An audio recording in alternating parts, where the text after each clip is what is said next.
Welcome back again in the platform of the Ranjan Legal Hub। आज हम लोग Sanskritisation को डिस्कस करेंगे। पिछले वीडियो में हम संस्कृताइजेशन को डिस्कस कर चुके हैं, but this is fully in English. So some students का डिमांड था कि इसको हिंदी में भी लाइए, तो आज हम इसको हिंदी में डिस्कस करेंगे। संस्कृताइजेशन का हिंदी होता है संस्कृतिकरण, और आज हम वही जो इंग्लिश में डिस्कस कर चुके हैं उसी को आज हम हिंदी में फिर से डिस्कस कर रहे हैं। सो फर्स्ट ऑफ ऑल हमको ये जानना होगा कि संस्कृताइजेशन की आवश्यकता हमारी सोसाइटी में क्यों हुई, क्यों हमको संस्कृताइजेशन महसूस हुआ कि sanskritization has been taken place. So first of all हमको जानना होगा कि संस्कृताइजेशन कब हुआ था, जब क्लास सिस्टम प्रिवेल कर रहा था, और क्लास सिस्टम के बाद कास्ट सिस्टम आया। तो इसी तरह से हम आज डिस्कस करेंगे। पहले उसका इंट्रोडक्शन देखेंगे, फिर उसका हिस्टोरिकल बैकग्राउंड क्या है उसके बारे में डिस्कस करेंगे। उसके बाद हम कैसे ब्राह्मणाइजेशन हुआ, फिर कैसे ब्राह्मणाइजेशन से संस्कृताइजेशन हुआ, सबको आज हम डिस्कस करेंगे लाइन बाय लाइन। सो सबसे पहले हम ये देखेंगे कि हमारा जो एंशिएंट सोसाइटी था, हमारा जो एंशिएंट सोसाइटी जिसमें हम लोग प्रिवेल कर रहे थे, वहाँ पर कास्ट सिस्टम प्रिवेल नहीं करता था। हमारा ancient society regulate through class system, और यहाँ पर 4 प्रकार के क्लास थे: ब्राह्मण, क्षत्रिय, वैश्य एंड शूद्र। ब्राह्मण जो थे ये अपर स्टेट ऑफ द सोसाइटी माने जाते थे, इनका बहुत ही ज़्यादा वैल्यू था। और जो शूद्रा थे उनको lower state of the society माना जाता था, क्योंकि ये डर्टी वर्क करते थे, साफ़ सफाई का काम करते थे, इनका रहने का खाने का सब कुछ एकदम लोअर स्टेटा का था। सो इसलिए इसको लोअर स्टेटा का पीपल माना जाता था। और ये जो वर्ण सिस्टम था, ये वर्ण सिस्टम में कोई भी people according to their birth वो वर्ण एक्वायर नहीं करते थे, वो एक्वायर करते थे वर्ण को अकॉर्डिंग टू देयर वर्क। वो जैसा वर्क करते थे उसी अनुसार उसको वर्ण को अलॉट किया जाता था। फॉर एग्जांपल कोई ब्राह्मण वर्ण में जन्म लिए और वो एक ऐसा काम कर रहे हैं जो कि साफ़ सफाई का काम कर रहे हैं, डर्टी वर्क कर रहे हैं, तो वो शूद्रा के कैटेगरी में आ जाएंगे। उनका ये नहीं है कि वो ब्राह्मण के कुल में पैदा हुए हैं तो वो ब्राह्मण ही रहेंगे। People are knows to people जो थे वो वर्क के अकॉर्डिंग जाने जाते थे, बर्थ के अकॉर्डिंग नहीं जाने जाते थे। और तब हमारा सोसाइटी भी अच्छे से रेगुलेट हो रहा था।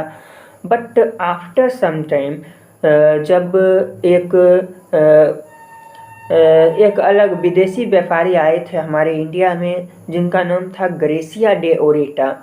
वो जब इंडिया के साथ ट्रेड करना चाहे तो इंडियन ने उसका अपोज कर दिया कि हम विदेशों के साथ ट्रेड नहीं करेंगे। ग्रेसिया डी ओरेटा जो कि इंडिया आए थे, उन्होंने देखा कि इंडियंस के बीच इतना यूनिटी है, इतना वो लोग आपस में एकजुटता से रह रहे हैं, इन पर कैसे इनको अलग किया जाए, कैसे इनमें डिफ्रेंसिएशन लाया जाए। और तब उन्होंने कास्ट नाम का सीड जो था वो इंडियन के माइंड में बो दिए, और उन्होंने इनको अलग अलग डिफ्रेंशिएट करना शुरू कर दिया अकॉर्डिंग टू कास्ट। चूँकि कास्ट जो है ये एक स्पेनिश वर्ड कास्टा से बना है, जिसका अर्थ होता है टू डिफ्रेंशिएट, यानी कि कास्ट का अर्थ ही होता है डिफ्रेंशिएशन। उन्होंने यही कास्ट नाम का सीड जो था वो इंडियंस के माइंड में बोना शुरू कर दिए, और इंडियन को आपस में डिफ्रेंशिएट करना शुरू कर दिए। इसी तरह से हमारी सोसाइटी में कास्ट सिस्टम प्रिवेल किया। एक सर्वे, यानी कि एक सर्वे जो था ये परफॉर्म किया गया था प्रोफेसर जो कि एक बहुत ही अच्छे सोशल थिंकर थे, प्रोफेसर एम.एन. श्रीनिवास, उनके द्वारा एक सर्वे परफॉर्म किया गया था, एक पायलट प्रोजेक्ट परफॉर्म किया गया था for knowing how mobility of the people changed. वो देख रहे थे कि सोसाइटी में पीपल का जो मोबिलिटी है वो चेंज्ड हो रहा है, तो उन्होंने सोचा कि ये आखिर चेंज क्यों हो रहा है, कैसे चेंज हो रहा है। इन्हीं के लिए उन्होंने एक सर्वे परफॉर्म किया फ्रॉम वेयर, वो मैसूर डिस्ट्रिक्ट के जो कुर्क नामक विलेज था, वहाँ पर ये पायलट परफॉर्म प्रोजेक्ट किए। ये जो पायलट प्रोजेक्ट था उनको वो परफॉर्म किए और उन्होंने देखा कि ये जो है लोअर स्टेटा के पीपल हैं, ये अपर स्टेटा यानी कि ब्राह्मण के जो रहने का स्टैंडर्ड है, खाने का जो है कपड़ा पहनने का जो स्टैंडर्ड है, वो सब ये एक्वायर कर रहे हैं और ये अपना डेवलपमेंट कर रहे हैं और ये अपर स्टेटा की तरफ बढ़ रहे हैं। तब इन्होंने एक थ्योरी दिया। इन्होंने कहा कि हमारी सोसाइटी में ब्राह्मणाइजेशन हो रहा है। जो भी लोअर सोसाइटी के पीपल हैं, जो भी लोअर स्टेटा के पीपल हैं, वो अपर स्टेटा के पीपल का जो सब स्टैंडर्ड है, लिविंग स्टैंडर्ड है, वो सब वो एक्वायर कर रहे हैं और ये खुद का अपना डेवलपमेंट कर रहे हैं। But this is opposed by the various social thinker. इनका ये जो थ्योरी था बहुत सारे सोशल थिंकर के द्वारा अपोज्ड कर दिया गया और माना गया कि दिस इज टोटली रॉन्ग और उनको बहुत ज़्यादा क्रिटिसाइज किया गया। फिर भी वो रुके नहीं। उन्होंने सोचा कि आखिर व्हाट इज द उनसे क्या गलती हुई जिनको कि वो फिर से सुधारेंगे तो ये सोसाइटी के द्वारा एक्सेप्ट किया जाएगा, सोशल थिंकर के द्वारा एक्सेप्ट किया जाएगा। तब उन्होंने फिर से सेम विलेज में, सेम डिस्ट्रिक्ट में फिर से वही पायलट प्रोजेक्ट को परफॉर्म किए और तब उन्होंने पाया कि नहीं, ये जो लोअर स्टेटा के पीपल हैं, ये अपर स्टेटा यानी कि सिर्फ ब्राह्मण का ही नहीं, जितने भी ट्वाइस बॉर्न पीपल हैं, twice born people means those people who are wearing thread, जो कि जनेऊ धारण करते हैं, उनका ये सारा activities like eating food, living standard, communication, wearing clothes, ये सभी एक्टिविटीज़ को ये अपने अंदर एक्वायर कर रहे हैं। और जो भी अपर स्टेटा के पीपल हैं वो अपने आप का पोजीशन डाउन कर रहे हैं for acquiring some bad activities like consuming liquor, communication, abusing in the society etcetera. So ये सब बहुत सारे थे कि जो अपर स्टेटा के पीपल लोअर स्टेटा से एक्वायर कर रहे थे और वो अपना पोजीशन को डाउन कर रहे थे।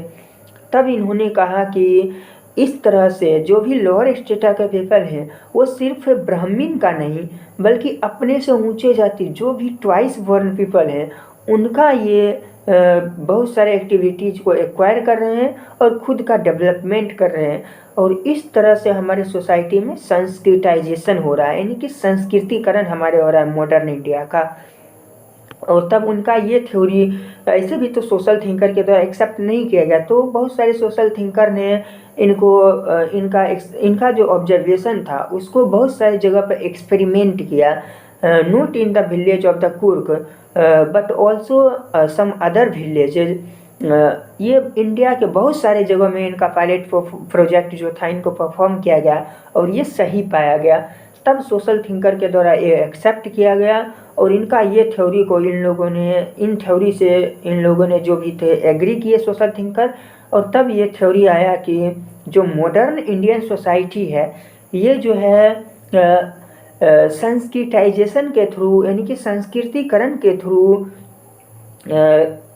मॉडर्न इंडियन सोसाइटी का संस्कृतिकरण हो रहा है और इस तरह से इनका ये थ्योरी एक्सेप्ट किया गया। सो ये जो थे बहुत ही बड़े सोशल थिंकर थे जिन्होंने ये थ्योरी दिया।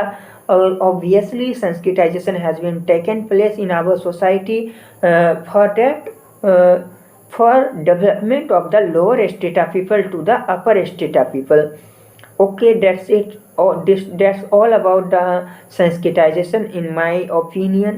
So that's it. Okay, thanks.